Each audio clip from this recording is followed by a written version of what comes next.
close your eyes for a moment and think. What comes to mind when you ask, "Who am I?" Your name, your past, your experiences, your regrets, your accomplishments. But what if none of these are you? What if you are, in fact, a being reborn every second with every breath? The universe responds not to who you are, but to who you believe you are. And this belief is the invisible architect of your life. Physicists call this the observer effect. When you look at a particle, simply observing its existence changes its behavior. So, without even realizing it, you are shaping everything you look at. This applies not just in the laboratory, but in your life as well. When you define something this way, it must stay that way, because you chose to see it that way. And that's exactly how the old you continues to exist, clinging tightly to your past experiences, your mistakes, your fears, your limited identity that you call, "This is who I am." And this identity traps you in the same thoughts, the same emotions, the same conclusions. But do you know the truth? That old you is just a story, an energy signature. And to change a story, all you have to do is choose a new perspective. Physics proved this years ago. The moment an observer makes a measurement, a wave of possibilities converges into a single reality. So, every moment you observe, you are choosing one of the infinite possibilities of the universe. And that choice becomes your reality. Now think about it. Do you wake up every morning and repeat the same story to yourself? I have no chance. Money is hard for me. I'm always like this. These sentences are low-frequency codes locked into your energy field. And as long as you keep looking at them, you won't be able to recognize another possibility. But if you pause for a moment and simply choose to watch with awareness, something changes. Energy begins to flow. Instead of clinging to that story, you begin to observe it. And in that moment, the old you dissolves. Because true transformation comes not from striving, but from awareness. When you become an observer, not a slave to events, you begin to direct the flow of life. The external world no longer defines you. You define it. You become a creator, not a victim. The quantum field is a field of infinite possibilities. Your new self is already there, waiting for you. All you have to do is shift your frequency. I am a different person now. Feel that statement. Don't just say it, be it. Your body may not believe it right away, but when your energy field shifts, matter follows. This isn't a miracle, it's science. Therefore, letting go of the old you isn't death, it's birth. Awakening to a new awareness, a new reality. And this transformation happens suddenly, in the moment, because the now is a point outside of time, the only place where past and future dissolve. When you shift in the now, your entire timeline shifts. Today, let go of your old story. Redefine yourself. Tell yourself, I am the observer. I am creativity. Realign with the universe with every breath. And remember, the universe hears the frequency you vibrate, not who you are. So the next time you feel fear, don't suppress it. Just observe. For even that fear is there to be transformed. As long as you remain aware, nothing can define you. Now the story of your old self is complete. A new reality awaits you. And that reality is ready to begin the moment you open your eyes. Chapter 2. There's a painful yet liberating truth that most people don't realize. Our old self isn't just a past memory. It's a still vibrating energy field. And the universe responds to the frequency of this energy, not the words. Say as many affirmations as you like. Create a vision board, or say, I am changing every morning. If your core vibration still says, I'm not enough, I don't deserve this, or I'm late, the universe hears that signal because it registers your emotional reality, not the words. Many people think this is why they can't move forward. They think the problem is the techniques, that the universe isn't on their side. But the problem isn't the methods, but the consistency of the frequency. There's a huge difference between wanting something and living at its frequency. If your heart is still filled with anxiety while you desire goodness, if your core still trembles with fear of loneliness while you yearn for a relationship, that desire will not reach its goal. Because your nervous system is still programmed for survival, and survival is the opposite of expansion. This is where mindfulness comes in. The secret to transformation lies not in accumulating knowledge, but in observing yourself. In other words, in being able to say, I am no longer this vibration. This isn't self-hatred, but in shedding the burden of the old version you created to survive, without blaming yourself, without judgment. Simply by observing, by realizing you are no longer that. This creates a literal crack in the quantum language, because when the observation changes, the possibilities change as well. The moment you say, I am not this pattern, the energy form collapses and a new wave of reality is born. Science shows us this. Neuroscientific research has proven that when you observe your thoughts and feelings without identifying with them, your prefrontal cortex, the brain's higher consciousness center, is activated. At the same time, the amygdala, responsible for fear, calms.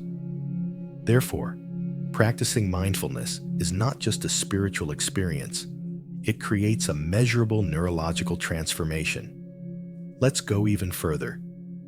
In just a few weeks, mindfulness practices literally rewire your brain's neural networks. The neural pathways associated with your old self weaken unused, while the connections associated with your new self strengthen. This means your brain physically responds to your choice. Thousands of years ago, meditation masters knew this even before technology. By practicing the state of awareness we call witnessing, they observed that consciousness transforms matter. Today, science puts the same thing, in other words, consciousness rewires the brain. And this isn't just a mental shift.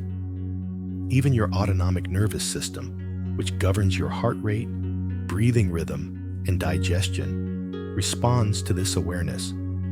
You shift from fear-based fight-or-flight mode to a calm, balanced state of rest and digest. This shift allows your body to access healing, creativity, and intuitive intelligence.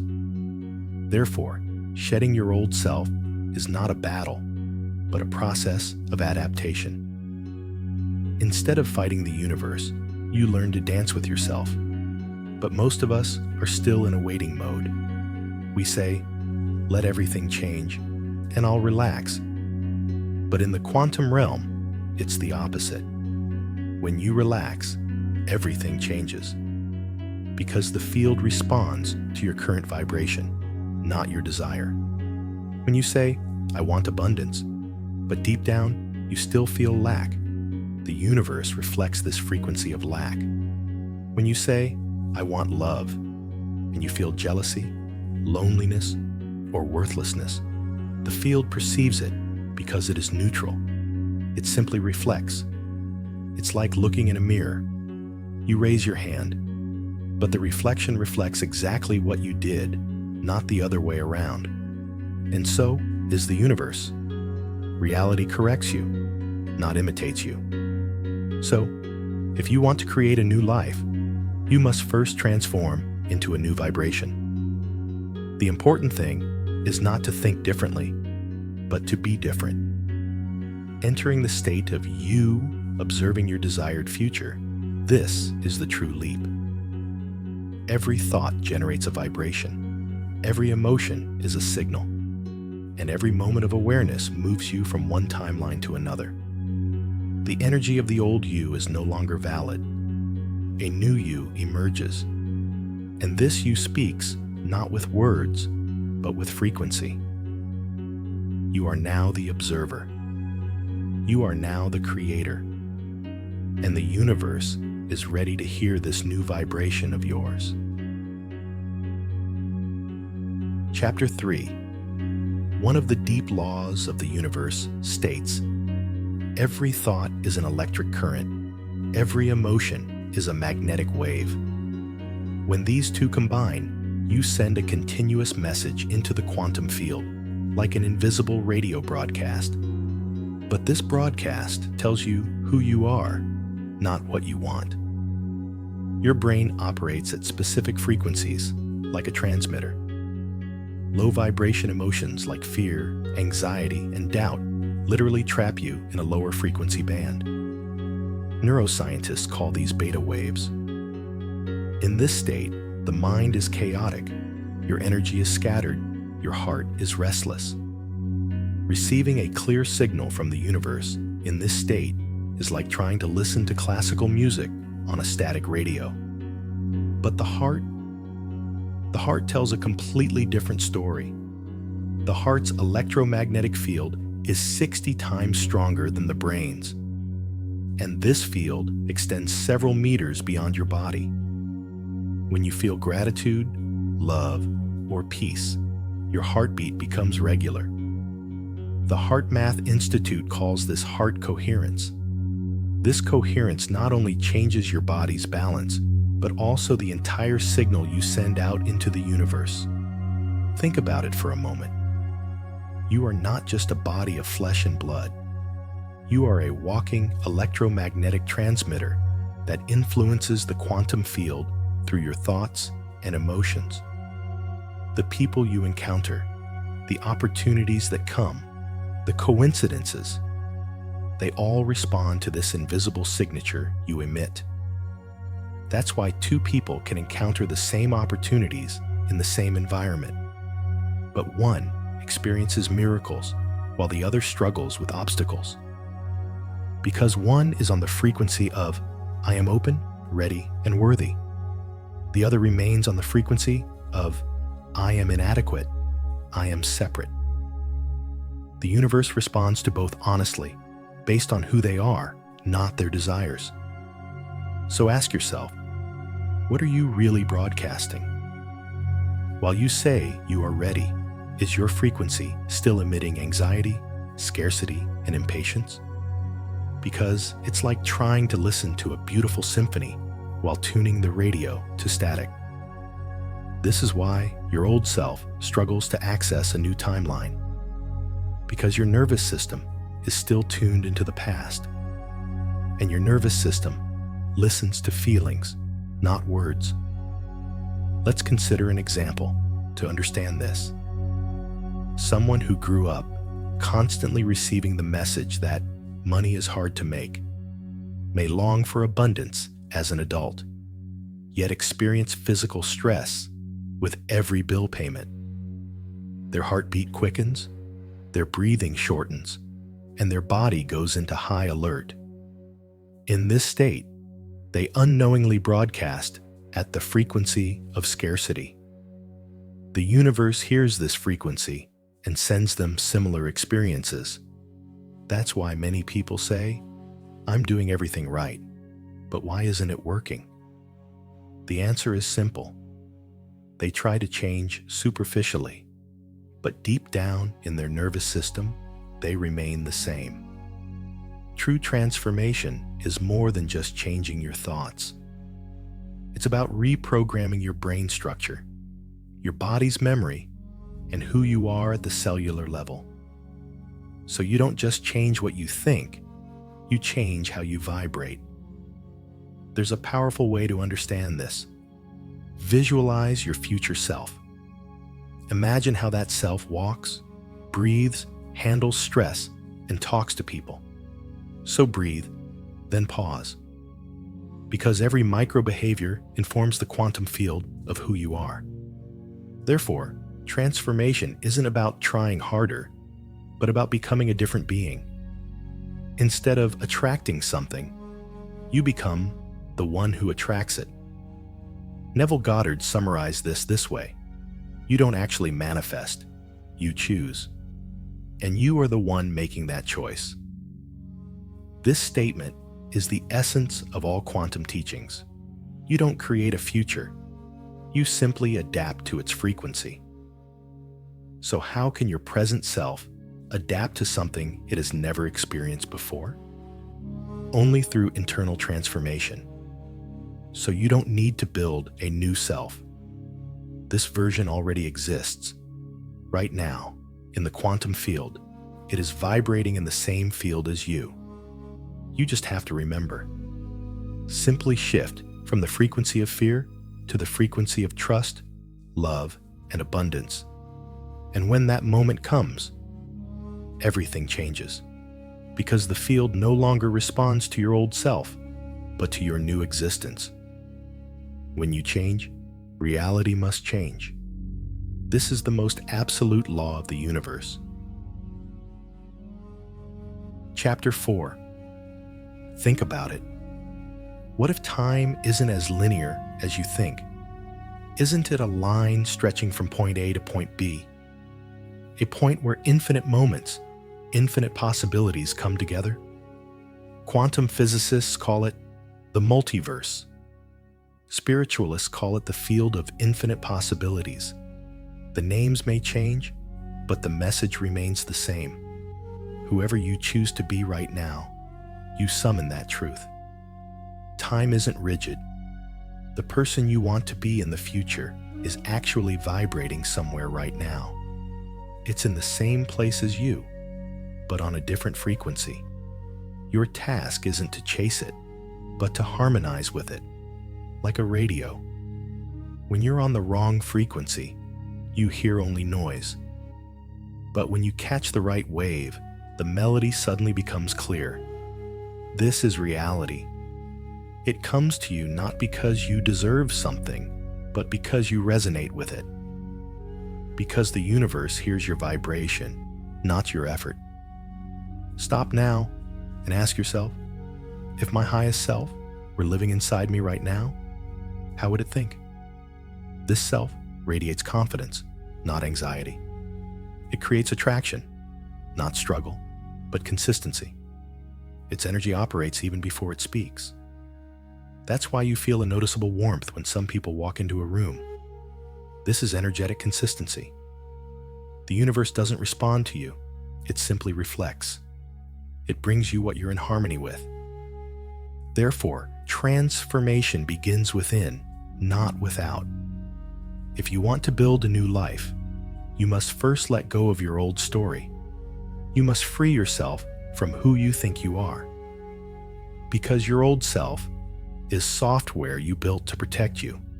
It's functional, but it's not free. Now it's time to respect and update that software. Your new self becomes more confident, calmer, and more open. It no longer fights, it flows. It no longer acts with fear, but with creativity. Let's put this into practice. Close your eyes for a moment. Imagine yourself in the same room as the version of yourself living the life you desire. What does this version of you look like? Are their shoulders relaxed? Is their breathing deep? What kind of light is in their eyes? What is their tone of voice? How do they make decisions? How do they talk to people? Here's the answer. This version isn't your future. It's a frequency existing in the quantum field right now. And when you vibrationally align with it, your reality begins to shift. Sometimes this change feels silent. You wake up one morning and feel more peaceful than ever. You realize you're no longer afraid in a meeting. Or you call someone you haven't called in years because the new energy within you propels you to new actions. These may seem small, but they are actually quantum leaps. Each new choice moves you onto a new timeline, and there, new opportunities, new people, new possibilities await you. Sometimes the people around you notice your change, but can't identify it. They simply say, "You're different." They feel your energy. Because even though your energy is invisible, everyone hears it. Some are attracted to you, others are repelled. But this isn't a loss, it's a realignment. Your new frequency naturally takes over those who no longer resonate with you. This isn't a punishment, it's a realignment. Now consider, when you choose your new identity, you no longer strive to get something, because you already become one with that something. Then the universe responds to you with flow. Coincidences multiply, synchronicities find you. You think of someone, they call you.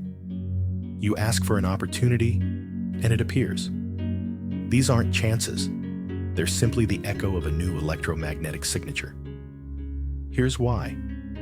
True transformation isn't about being more. It's about being less fake, more present in your essence. As you peel back the layers, you remember yourself.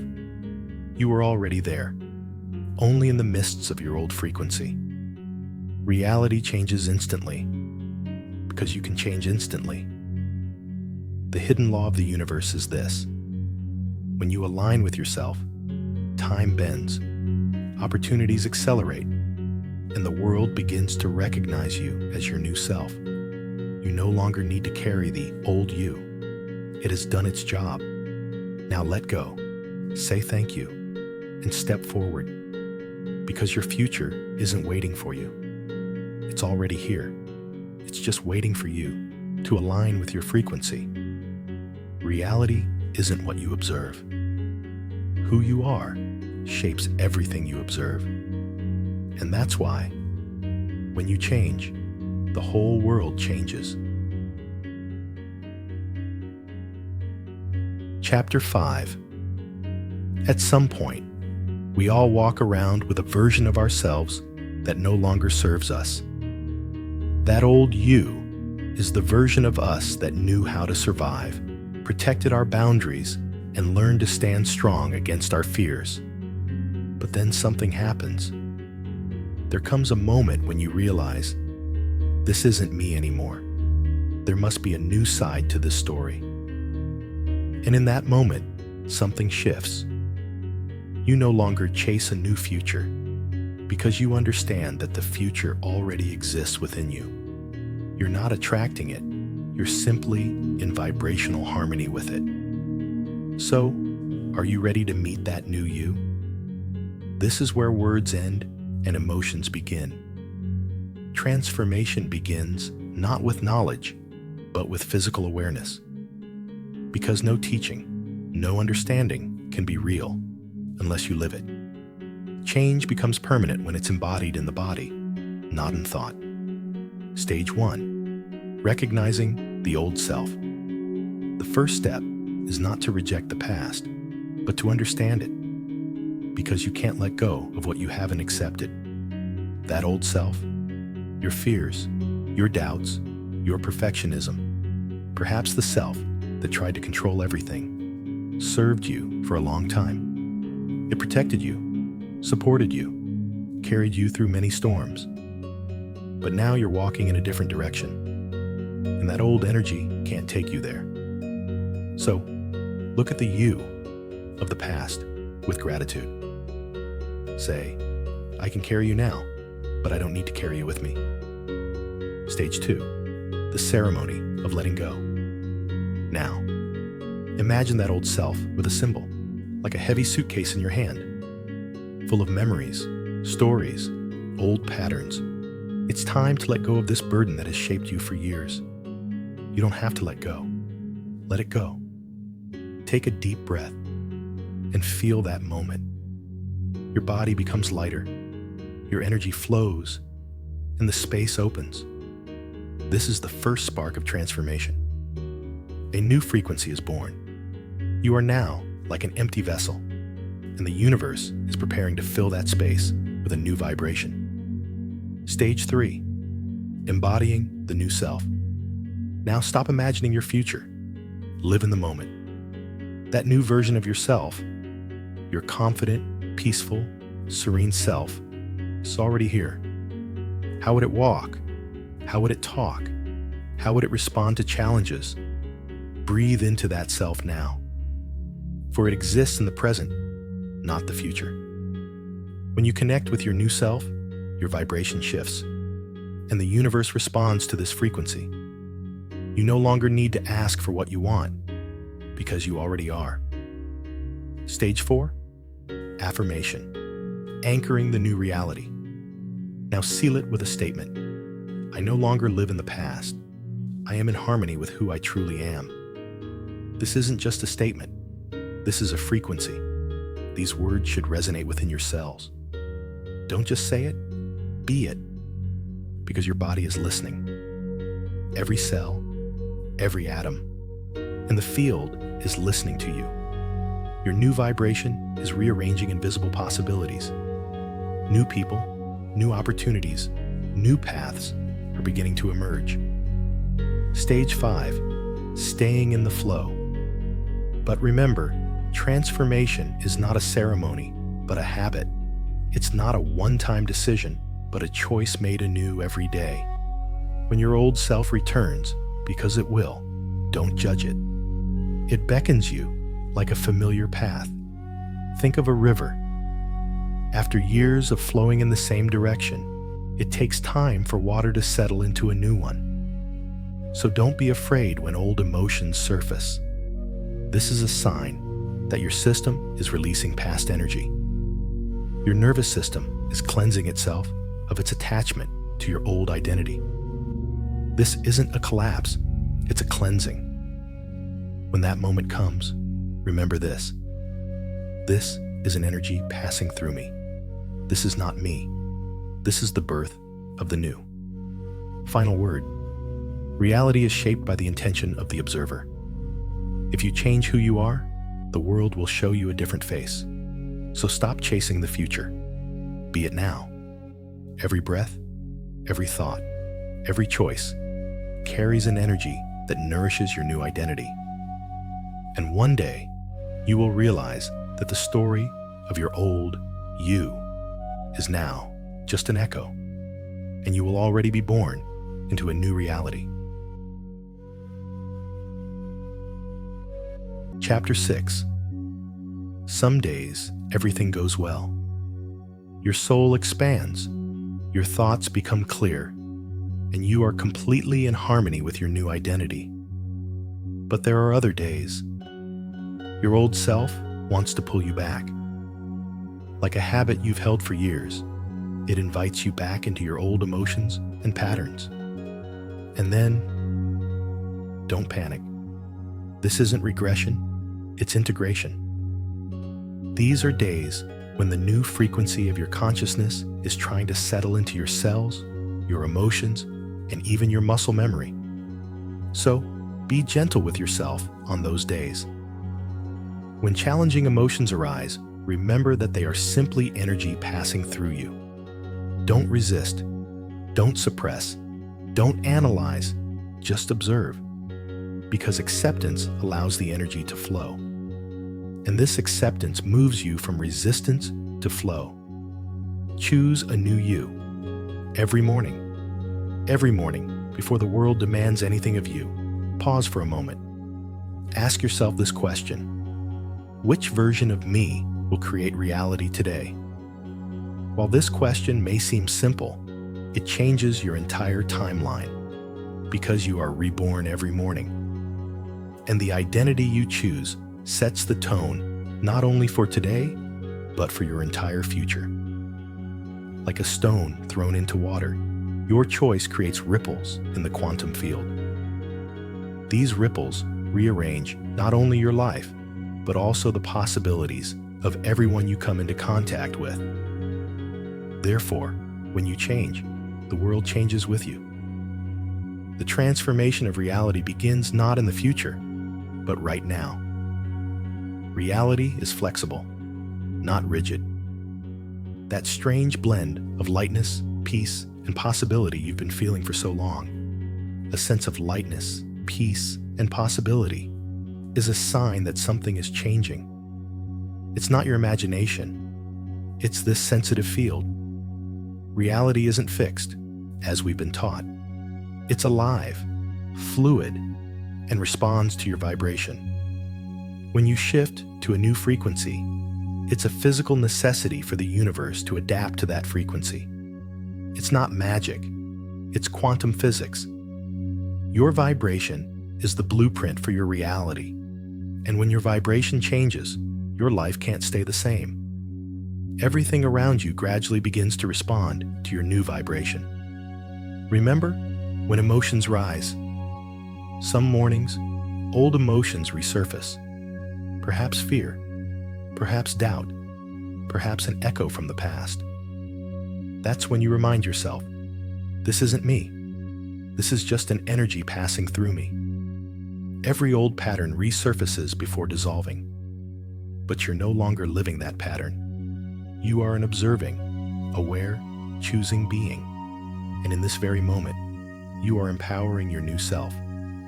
When fear whispers, respond with your presence. When doubt arises, take a deep breath. Be gentle, be patient, for this is your rebirth. Your new frequency shapes reality. You have now changed your signal. You are no longer broadcasting the past, and this ripples through your reality. Some results are immediate, emerging synchronizations, unexpected opportunities, and inexplicable clarity. Others are quieter, but more profound. A gentle peace in your heart, a sense of being on the right path. All these are signs of a reprogramming of your field as an observer. You are no longer simply a witness to your life. You are actively choosing which version of yourself becomes real. The silent farewell of the old self.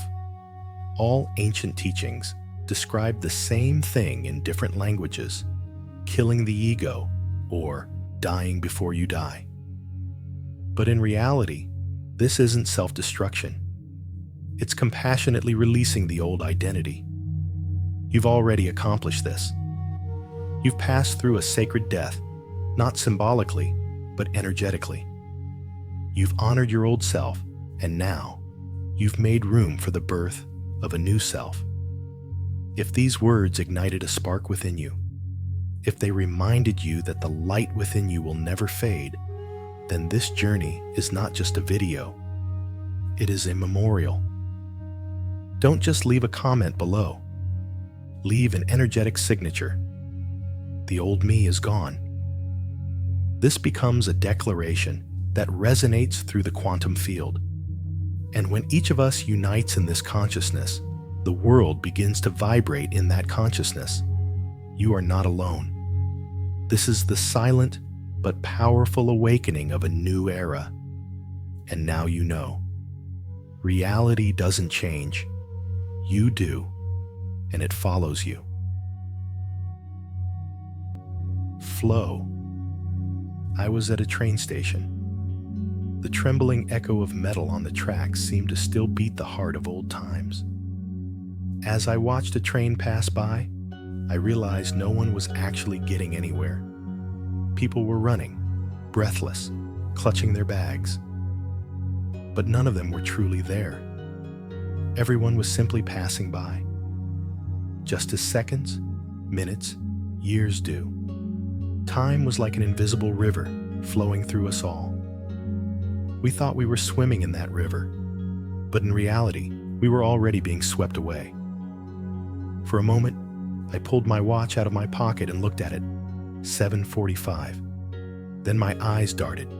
A seagull's cry, a distant train whistle, people colliding. Then I looked at the clock again. 7:47. 2 minutes had passed. So what had I done in those 2 minutes? What did I feel? What was I thinking? Nothing. And at that moment, something shook inside me. Time had stolen me, but unnoticed, silently. The theft of time is so silent that by the time we realize it, it's too late. You wake up one morning. Years have passed. You glance in the mirror for a moment, and the lines on your face are like a calendar. Minutes slipping away from a smile, a conversation, a look, all are traces of a silent theft.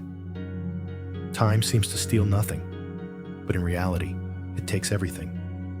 Your smiles, your youth, your regrets, and you never see your hands, because it is the silentest thief of all. Perhaps time's greatest trick is that it always tricks us into believing we've arrived somewhere. A job, a goal, an achievement, a next step. But when you reach that destination, you realize time is still a few steps ahead of you. It always flows, and we always run. But perhaps the real problem isn't that time steals from us, but that we silently allow it to. A notification sound, an anxious thought, a "see you later." Each one silently steals a piece of our lives. One day, when you stop and really look, you'll understand. Time was always there, but you were never there. Now think, what moment stealed you the most today? Maybe anxiety, maybe regret from the past, or that endless worry you feel about the future. Think, and describe it in one word. Write that word in the comments, because maybe that word will be the beginning of your awareness. Chapter 2. Lost. When the days begin to blend together, time is no longer a number, a calendar page, or a concept that can be condensed into a single hour. Suddenly, you realize that mornings are copies of yesterday. The same coffee, the same steps, the same thoughts. Each new day is like an echo of the last. The only difference is that you're a little more tired, a little less satisfied. One morning, I looked at the calendar. The date had changed, but I hadn't. Everything was moving. The city, the seasons, the people. I was like a shadow circling in the same place. Time was moving, but I was just getting older. This realization was painful, because sometimes we forget the difference between aging and growing up. Growing up is easy. If you're breathing, it's already happening. But growing up is a conscious choice. And I realized I hadn't made any choices for a long time. Time was flowing through me, but I couldn't move within it. It was as if there was an invisible flow, and I was standing at its edge, simply observing. My life was like a film strip.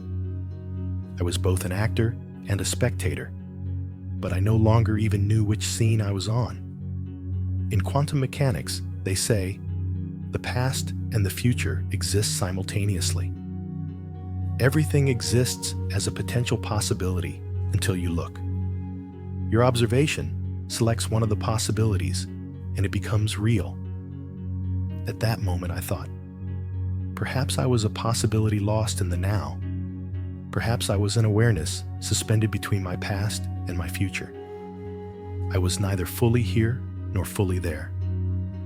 I was an observer. I was watching my life, but I wasn't living it. Then I looked back at my past. Some memories were blurry, others crystal clear. But I realized something. Every time I remembered, the past changed slightly. Some faces receded, some words sharpened, as if the past wasn't a fixed stone, but water that took shape with every touch. And in that moment, I realized even the past wasn't fixed. It was being rewritten by my consciousness. So, I wasn't just a victim of time, I was also its creator. But this awareness brought not peace, but responsibility. Because if the past changed with my gaze, then I was shaping the future. And the now, that fragile, thin line, was actually the only door where all time met. But the true irony was this. Instead of passing through that door, we always look both ways. We search for either a memory in the past or a hope in the future. And in this search, we lose the most precious thing, the present. What we call lost hasn't actually gone anywhere. It's always there. You just look in a different direction. Time doesn't lose you. You lose time. And before I know it, the days flow by, silently, like drops. You try to hear the voices of the past, to anticipate the echoes of the future. But the now is silent. It's waiting for you. Sometimes in a breeze, sometimes in a child's laughter, sometimes in that brief pause between your own breaths. The now is always there, but to recognize it, you must first see how time steals from you. That day, I realized I wasn't lost in a train station, but inside my own mind. The days on the calendar were passing, but I remained the same. I couldn't walk into the future without saying goodbye to the past. At that moment, I decided, from now on, I would stay in the now. I would silently reclaim every moment time had stolen from me, with a breath, an awareness, a pause, because perhaps awareness was the only way to slow time down. And now, I ask you, when was the last time you got lost in the present? How many times have you forgotten the present while trying to remember a moment or plan for the future? What do you think lost means? A moment, a person, or the melting pot of time? Perhaps that word will be the moment you find the present again. Chapter 3. Illusion. Time. We've always thought of it as a straight line. We are born, we live, we die, and our entire story unfolds along this fine line, a beginning, an end. But perhaps this is the greatest illusion of all, because the language of the universe is not linear, it is circular. Everything is reborn in a cycle, everything within itself. An ending is always the echo of a beginning, and we are lost in that echo. When you look at the night sky, you see the light that the stars lit thousands of years ago. You are actually looking into the past, but that light is burning in your pupils right now. So the past lives on in the future.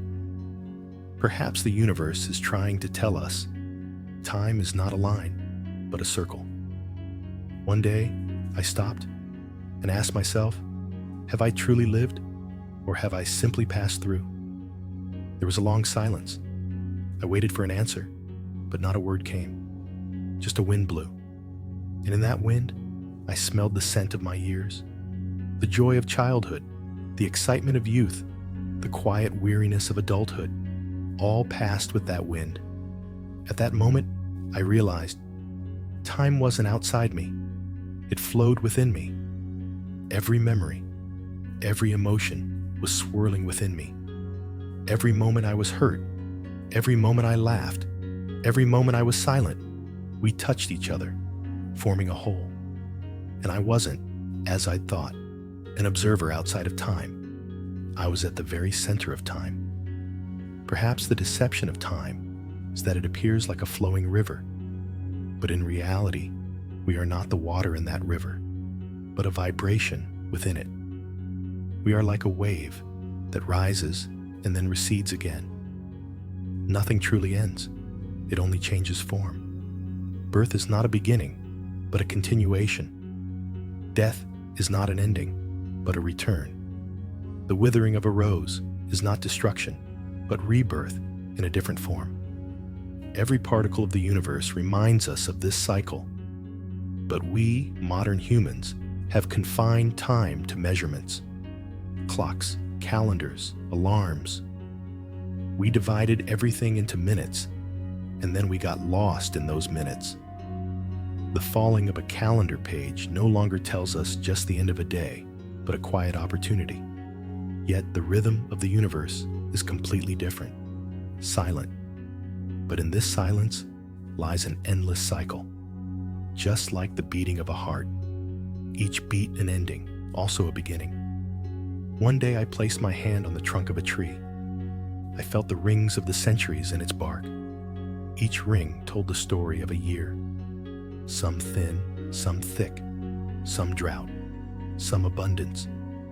But they were all interconnected. And in that moment, I realized even trees experience time not as a line, but as a circle. Perhaps what we fail to realize is this: we too are trees. Every year of our lives is a circle. Every moment is hidden within those circles. And everything we experience is part of that invisible cycle that grows us from within. That's why we sometimes say, time has passed, but it hasn't actually passed. It has simply returned in a different form. In a scent, a melody, a familiar look. The past is reborn. And in that moment, I realized I cannot experience time, but I can feel it. And everything I feel is the heartbeat of time beating within me. When you understand that time is not linear, the present suddenly expands. You are no longer in the shadow of the past, nor in the throes of the future, but at the center of an infinite cycle. That center is you. And perhaps the entire universe revolves around your awareness. Now consider, does time move relative to you, or do you revolve within it? Leave one word in the comments: illusion. Because perhaps what we call time is actually nothing other than us. Chapter 4: Relativity. Einstein once said, "Time is not absolute. It varies with the observer." For him, time was an invisible fabric woven into the fabric of the universe, and this fabric would bend as mass increases. A star's gravity could even bend light. What if space and time were bent by the weight of matter? But I'm thinking, what if not just the universe, but our consciousness as well? Because the human mind carries a kind of mass too. Fears, regrets, desires. They all place a burden on consciousness. And as this burden increases, our perception of time also bends. Think of a moment. When you're afraid, seconds seem to stretch. Time stretches, becomes an eternity. But when you're with someone you love, hours fly by like a breath. In that moment, Einstein's equation comes alive in your heart. Mass plays with time, and emotions create their own gravity. At that moment, I realized we live in the relativity of not only space, but also emotions. In quantum physics, time sometimes flows forward, sometimes backward. Particles can exist at different times relative to an observer. In other words, there's no absolute now. Everything depends on the observer's awareness. And perhaps the human psyche operates in the same way. Perhaps we recreate time based on the emotions we experience. When we are afraid, we extend time. When we love, we untie it. When we tell someone to wait, we chain time. When we tell something to let go, we release it. Because time is, in fact, a prisoner of our emotions. One morning, I looked out the window. Everything seemed frozen. The wind was blowing, but I couldn't hear it. It was as if time had stopped. Then I realized it wasn't time that had stopped. It was me. My mind was fixated on a memory from the past, rooted there. The weight of that memory distorted my universe. Time in the outside world flowed, but I remained outside of it. At that moment, I realized this. It's not the universe that stops time. It's us. Every regret, every fear, every word, if only, it tears a black hole in the fabric of our consciousness. And that black hole draws us in. But there's a miracle. Love. Love repairs that fabric. Because love stretches the fabric of time. It brings us back to the present. When you love someone, the past loses its meaning, and the anxiety of the future dissolves. Only the now remains. And the now is, in fact, the heart of all time. While Einstein was writing the formula for the universe, he was perhaps unknowingly also trying to find the formula for the soul. Time operates according to the heart of the observer. To a prisoner, a day can seem like an eternity. But for someone caring for a loved one, a lifetime fits into a second. This is relativity. This is the reality of humanity, not the universe. Think about it. Who measures time? The clock or the heart? Isn't every ticking an echo of our emotions? Perhaps time doesn't measure us. We measure time by our own emotions. When someone says, "I can't forget anymore," they're actually demonstrating that consciousness, not time, is distorted. Because that person still lives in the pull of that moment. Time is distorted there. But one day, when they say, "I let go," with a single breath, the universe expands. Time flattens again, and humanity flows again. Perhaps that's why some moments feel eternal to us, while others flow like water. Because we shape time with our emotions. The relativity of the universe is actually a reflection of our own inner relativity. That's why I'm no longer racing against time. I don't measure it. I don't try to dominate it. I just listen. And sometimes I whisper quietly, "Don't stop. Just flow. Because I'm ready." Perhaps the greatest lesson time teaches us is this: you can't control it, but you can choose how you feel. If you live in fear, time will swallow you. But if you live in love, time will dissolve into you. And in that moment, you are no longer just an observer. You become time itself.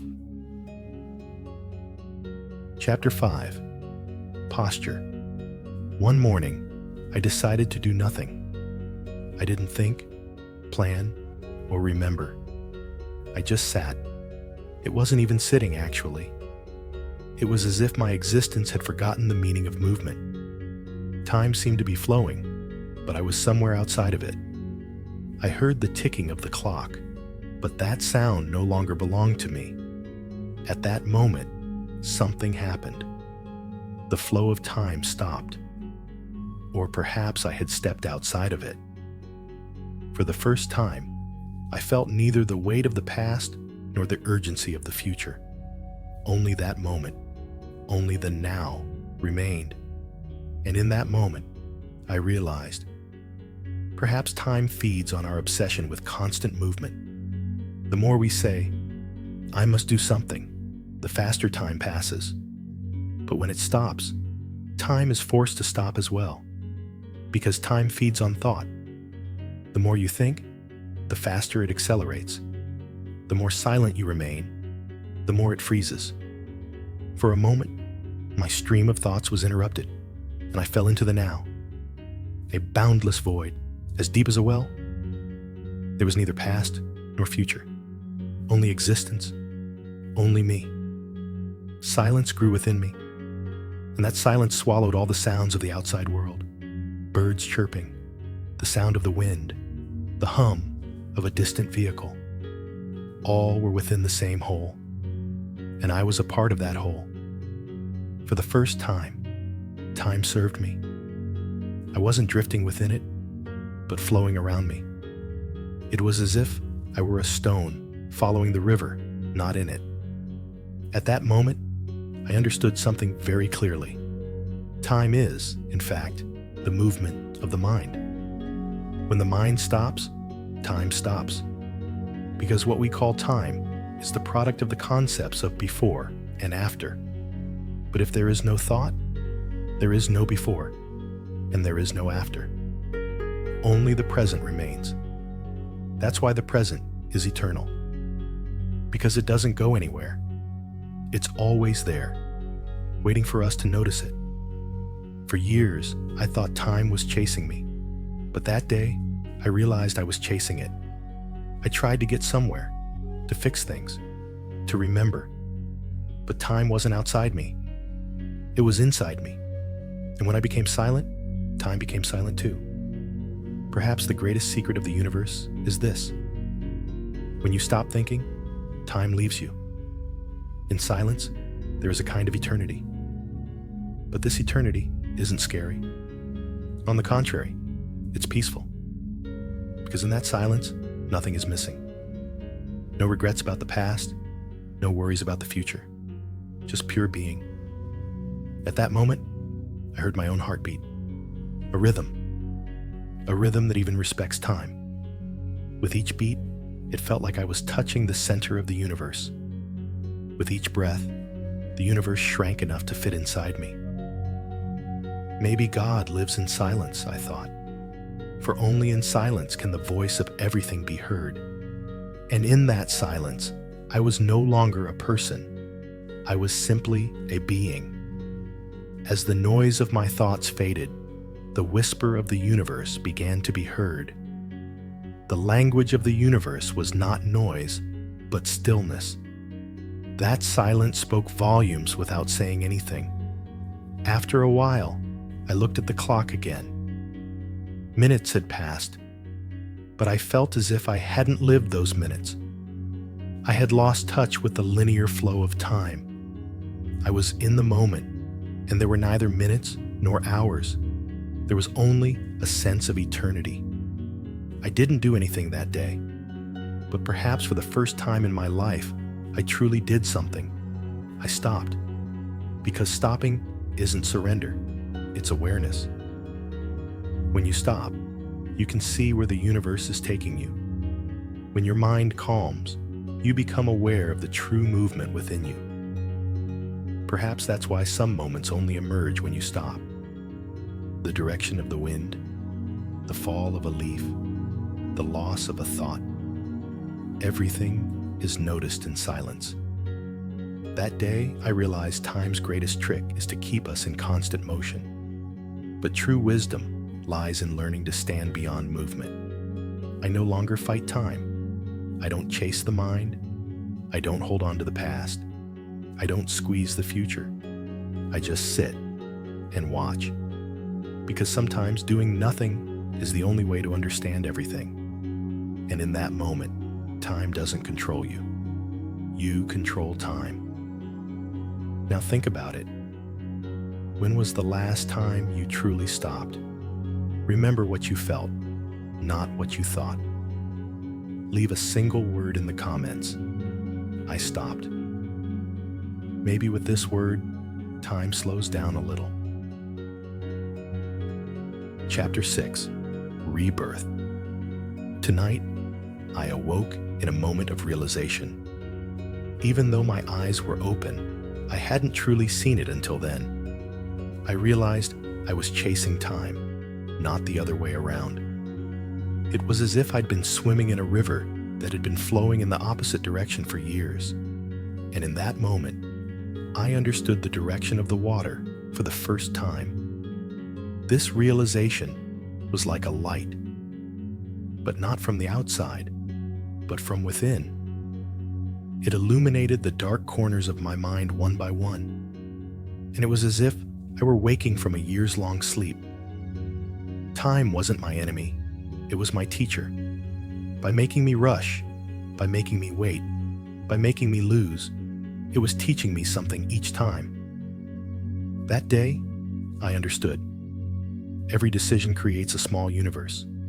A thought, a step, an intention. They all give birth to a possibility. And every delay kills one of those possibilities. Time is not your enemy. It creates with you. It shapes you together. Living a moment is, in fact, giving birth to time. I paused for a moment and remembered how many times I'd said, "I'll do it tomorrow." Those tomorrows piled up, and I was trapped under that puddle. But I realized those lost days weren't actually lost. They all whispered one thing: time can be reborn in your hands. I wasn't trying to stop time anymore. I wasn't fighting it. I wasn't trying to control it. I was simply dancing with it, like a rhythm, like a breath, forward, backward. A moment would be lost, a moment would be found again, because I'd learned that time didn't flow against you. It wanted to flow in the same rhythm as you. It just wanted to be in sync with you. But whenever you sped up, it fell behind. Whenever you slowed down, it caught up. If you missed the rhythm, you missed time. Time wasn't an enemy. It was a dance partner. When she took a step, he took a step. When she paused, she breathed. But to lead that dance, you had to feel the rhythm, like the flutter of a bird's wings, like a wave crashing onto the shore. Everything had its time. And for the first time, I learned to trust my own inner rhythm. I was no longer in a hurry, because I knew it was never too late for anything. Everything only happened when the time was right. And sometimes, even doing nothing was a sign of perfect harmony with the universe. Time no longer worried me, because I was no longer flowing with it, but flowing with it. With every breath, there was birth, and with every release, there was death. But this death wasn't frightening. It was transformative. With every breath, a piece of the old me died, and a purer me was born. And I realized rebirth doesn't happen in a new body. It happens with a new awareness. You are born not in a morning, but in a silence. Not in a noise, but in a now. You re-exist in the heart of time. I used to try to capture time. Now I breathe with it, every second, like a friend on my shoulder. It doesn't force me. It simply reminds me, I am not your enemy. I am the rhythm of your existence. Time now plays like music inside me. Not fast, not slow, exactly as it should be. And I surrender myself to that music. Sometimes a note is missing. Sometimes a rhythm slips. But that's beautiful too. Because even imperfections make time more meaningful. Nothing has to be perfect. Everything is beautiful, just the way it is.